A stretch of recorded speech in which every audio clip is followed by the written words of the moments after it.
ಪ್ರಧಾನಿ ಹುದ್ದೆಗೆ ಇದೀಗ ನರೇಂದ್ರ ಮೋದಿ ರಾಜೀನಾಮೆಯನ್ನು ಕೊಟ್ಟಿದ್ದಾರೆ. ಉಸ್ತುವಾರಿ ಪ್ರಧಾನಿಯಾಗಿ ಈಗ ಮುಂದುವರಿಯಲಿದ್ದಾರೆ ಪ್ರಧಾನಿ ನರೇಂದ್ರ ಮೋದಿ ಅವರು. ರಾಷ್ಟ್ರಪತಿ ದ್ರೌಪದಿ ಮುರ್ಮು ಅವರನ್ನ ಭೇಟಿಯಾಗಿ ರಾಜೀನಾಮೆ ಪತ್ರವನ್ನು ಕೂಡ ಸಲ್ಲಿಕೆ ಮಾಡಿದ್ದಾರೆ. 17ನೇ ಲೋಕಸಭೆ ವಿಸರ್ಜನೆಗೆ ಶಿಫಾರಸು ಮಾಡುವಂತೆ ರಾಷ್ಟ್ರಪತಿಗಳ ಮುಂದೆ ಪ್ರಧಾನಿ ಮೋದಿ ರಾಜೀನಾಮೆ ಸಲ್ಲಿಕೆ. ನಿನ್ನೆ 2024ರ 18ನೇ ಲೋಕಸಭೆಯ ಚುನಾವಣೆ ಮುಕ್ತಾಯ ಆಗಿದೆ. ಮತದ ಫಲಿತಾಂಶ ಕೂಡ ಪ್ರಕಟವಾಗಿದೆ. ಎನ್ಡಿಎ ಮೈತ್ರಿಕೂಟಕ್ಕೆ ಸ್ಪಷ್ಟ ಬಹುಮತ ಸಿಕ್ಕಿದೆ. ಎನ್ಡಿಎ ಮೈತ್ರಿಕೂಟಕ್ಕೆ ಸ್ಪಷ್ಟ ಬಹುಮತ ಸಿಕ್ಕಿರುವ ಹಿನ್ನೆಲೆ 17ನೇ ಲೋಕಸಭೆ ವಿಸರ್ಜನೆಗೆ ಶಿಫಾರಸು ಮಾಡುವಂತೆ ಪ್ರಧಾನಿ ನರೇಂದ್ರ ಮೋದಿ ಅವರು ದ್ರೌಪದಿ ಮುರ್ಮು ಅವರನ್ನ ಭೇಟಿಯಾಗಿ ರಾಷ್ಟ್ರಪತಿಗಳಿಗೆ ರಾಜೀನಾಮೆ ಸಲ್ಲಿಸಿದ್ದಾರೆ. ಪ್ರಧಾನಿ ಮೋದಿ ಅವರ ರಾಜೀನಾಮೆಯನ್ನ ಅಂಗೀಕರಿಸಿದ್ದಾರೆ ರಾಷ್ಟ್ರಪತಿ ದ್ರೌಪದಿ ಮುರ್ಮು. 17ನೇ ಲೋಕಸಭೆ ವಿಸರ್ಜನೆಗೆ ಇದೀಗ ರಾಷ್ಟ್ರಪತಿಗಳ ಕಾರ್ಯಾಲಯದಿಂದ ಸಿದ್ಧತೆ. 17ನೇ ಲೋಕಸಭೆ ವಿಸರ್ಜನೆ ಹಿನ್ನೆಲೆ ಮೋದಿ ರಾಜೀನಾಮೆಯನ್ನ ರಾಷ್ಟ್ರಪತಿ ದ್ರೌಪದಿ ಮುರ್ಮು ಅವರನ್ನ ಭೇಟಿಯಾಗಿ ಕೊಟ್ಟಿದ್ದಾರೆ. 18ನೇ ವಿಧಾನಸಭೆ ಚುನಾವಣೆ ನಡೆದಿದೆ. ಮತ ಫಲಿತಾಂಶ ಕೂಡ ಹೊರಬಿದ್ದಿದೆ. ಮತ್ತೊಮ್ಮೆ ಎನ್ಡಿಎ ಮೈತ್ರಿಕೂಟಕ್ಕೆ ಸ್ಪಷ್ಟ ಬಹುಮತ ಸಿಕ್ಕಿದೆ. 17ನೇ ಲೋಕಸಭೆ ವಿಸರ್ಜನೆ ಮಾಡಿ 18ನೇ ಲೋಕಸಭೆಯನ್ನ ಜಾರಿ ಮಾಡೋದಕ್ಕೆ ಇದೀಗ ಹೊಸ ಸರ್ಕಾರ ರಚನೆಗೆ ಎನ್ಡಿಎ ಮಿತ್ರಕೂಟ ರೆಡಿ ಆಗ್ತಾ ಇದೆ.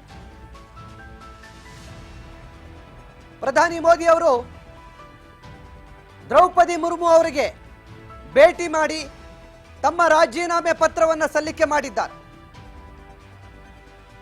ಈಗ 17ನೇ ಲೋಕಸಭೆ ವಿಸರ್ಜನೆ ಆಗಲಿದೆ. ತದನಂತರ ಈಗ ಹೊಸ ಸರ್ಕಾರ ರಚನೆಗೆ ರಾಷ್ಟ್ರಪತಿಗಳ ಕಾರ್ಯಾಲಯದಿಂದ ಸೂಚನೆ ಸಿಗುತ್ತೆ. ರಾಷ್ಟ್ರಪತಿಗಳ ಕಾರ್ಯಾಲಯದಿಂದ ಸೂಚನೆ ಬಂದ ಬಳಿಕ ಎನ್ಡಿಎ ಮೈತ್ರಿಕೂಟ ಹೊಸ ಸರ್ಕಾರ ರಚನೆಗೆ ರಾಷ್ಟ್ರಪತಿಗಳಿಗೆ ಪತ್ರ ರವಾನೆ ಮಾಡಲಿದೆ. ಹೊಸ ಸರ್ಕಾರ ರಚನೆಗೆ ಬಹುಮತ ಸಾಬೀತುಪಡಿಸಬೇಕಾಗಿದೆ ಎನ್ಡಿಎ ಮೈತ್ರಿಕೂಟ. ಹೀಗಾಗಿ ತಮ್ಮ ಮಿತ್ರ ಪಕ್ಷಗಳ ಜೊತೆ ಕೂಡ ಮಹತ್ವದ ಸಭೆಗೆ ಇವತ್ತೇ ಮುಂದಾಗಲಿದೆ. ಸಭೆಯಲ್ಲಿ ಎನ್ಡಿಎ ಮಿತ್ರ ಪಕ್ಷದ ಪ್ರಬಲ ನಾಯಕರು ಭೇಟಿಯಾಗ್ತಾ ಇದ್ದಾರೆ. ಕರ್ನಾಟಕದ ಮಾಜಿ ಸಿಎಂ ಜೆಡಿಎಸ್ ಪಕ್ಷದ ಎಚ್ ಡಿ ಕುಮಾರಸ್ವಾಮಿ ಕೂಡ ಈ ಸಭೆಯಲ್ಲಿ ಭಾಗಿಯಾಗ್ತಾ ಇದ್ದಾರೆ. ಕರ್ನಾಟಕದಲ್ಲಿ ಬಿಜೆಪಿ ಜೊತೆ ಈ ಬಾರಿಯ ಚುನಾವಣೆ ಮೈತ್ರಿಯ ಭಾಗವಾಗಿದೆ. ಹೀಗಾಗಿ ಎಚ್ ಡಿ ಕುಮಾರಸ್ವಾಮಿಗೂ ಕೂಡ ಬಿಜೆಪಿ ನಾಯಕರಿಂದ ಎನ್ಡಿಎ ಮೈತ್ರಿಕೂಟಕ್ಕೆ ಆಹ್ವಾನ ಸಿಕ್ಕಿದೆ. ಈಗಾಗಲೇ ದೆಹಲಿಯತ್ತ ಮಕ ಮಾಡ್ತಾ ಇದ್ದಾರೆ ಎಚ್ ಡಿ ಕುಮಾರಸ್ವಾಮಿ. ಮತ್ತೊಮ್ಮೆ ಪ್ರಧಾನಮಂತ್ರಿಯಾಗಿ ನರೇಂದ್ರ ಮೋದಿ ಅವರು ಆಯ್ಕೆ ಪಕ್ಕ. 3ನೇ ಬಾರಿಗೆ ಪ್ರಧಾನಿ ಪಟ್ಟಕ್ಕೆ ಏರೋದಕ್ಕೆ ಮೋದಿ ಸಿದ್ಧತೆ. ಸಂಜೆ 4 ಗಂಟೆಗೆ ಎನ್ಡಿಎ ಮಿತ್ರಕೂಟದಿಂದ ಮಹತ್ವದ ಸಭೆ. ಹೊಸ ಸರ್ಕಾರ ರಚನೆಗೆ ಎನ್ಡಿಎ ಮಿತ್ರಕೂಟಗಳ ಬೆಂಬಲ ಪಡೆಯಲಿದೆ ಇವತ್ತು ಬಿಜೆಪಿ ಪಕ್ಷ. ಎನ್ಡಿಎ ಮಿತ್ರಕೂಟಗಳ ಬೆಂಬಲದೊಂದಿಗೆ ಹೊಸ ಸರ್ಕಾರ ರಚನೆಗೆ ಬಿಜೆಪಿ ಮುಂದಾಗ್ತಾ ಇದೆ. ಪ್ರಧಾನಿ ಮೋದಿ ನೇತೃತ್ವದಲ್ಲಿ ಮತ್ತೊಂದು ಅವಧಿಯ ಸರ್ಕಾರ ರಚನೆಗೆ ಎನ್ಡಿಎ ಮಿತ್ರಕೂಟಗಳು ಈಗ ಸಿದ್ಧವಾಗಿವೆ. ಈಗಾಗಲೇ 17ನೇ ಲೋಕಸಭೆ ವಿಸರ್ಜನೆಗೆ ಪ್ರಧಾನಿ ಮೋದಿ ಅವರು ರಾಷ್ಟ್ರಪತಿ ದ್ರೌಪದಿ ಮುರ್ಮು ಅವರಿಗೆ ತಮ್ಮ ರಾಜೀನಾಮೆ ಪತ್ರ ಸಲ್ಲಿಕೆ ಮಾಡಿದ್ದಾರೆ. ಈ ಮೂಲಕ ಈಗ ಹಂಗಾಮಿ ಪ್ರಧಾನಿಯಾಗಿ ಪ್ರಧಾನಿ ಮೋದಿ ಅವರು ಜವಾಬ್ದಾರಿಯನ್ನು ನಿಭಾಯಿಸ್ತಾ ಇದ್ದಾರೆ. ಹೊಸ ಸರ್ಕಾರ ರಚನೆಯವರೆಗೂ ಹಂಗಾಮಿ ಪ್ರಧಾನಿಯಾಗಿ ಮೋದಿ ಅವರೇ ಮುಂದುವರಿಯಲಿದ್ದಾರೆ. ರಾಷ್ಟ್ರಪತಿ ದ್ರೌಪದಿ ಮುರ್ಮು ಅವರ ಸೂಚನೆಯಂತೆ ಹಂಗಾಮಿ ಪ್ರಧಾನಿಯಾಗಿ ಮುಂದುವರಿಯಲಿದ್ದಾರೆ ಪ್ರಧಾನಿ ಮೋದಿ. ಹೊಸ ಸರ್ಕಾರ ರಚನೆಯವರೆಗೂ, ಅದು ಜೂನ್ 8ರವರೆಗೂ.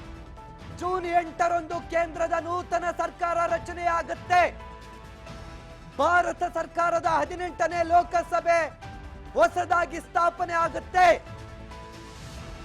ಮತ್ತೊಂದು ಅವಧಿಗೆ ಹ್ಯಾಟ್ರಿಕ್ ಗೆಲುವನ್ನ ಸಾಧಿಸಿರುವ ಎನ್ಡಿಎ ಮಿತ್ರಕೂಟ ಮತ್ತೊಮ್ಮೆ ಹ್ಯಾಟ್ರಿಕ್ ಪ್ರಧಾನಿಯಾಗಿ ನರೇಂದ್ರ ಮೋದಿ ಅವರಿಗೆ ಅಧಿಕಾರದ ಚುಕ್ಕಾಣಿಯನ್ನು ಕೊಡಲಿದೆ.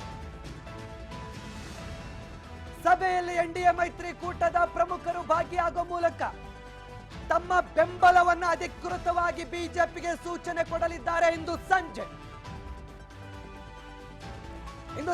4 ಗಂಟೆಗೆ ಎನ್ಡಿಎ ಮೈತ್ರಿಕೂಟದಿಂದ ಮಹತ್ವದ ಸಭೆ ನಡೀತಾ ಇದೆ.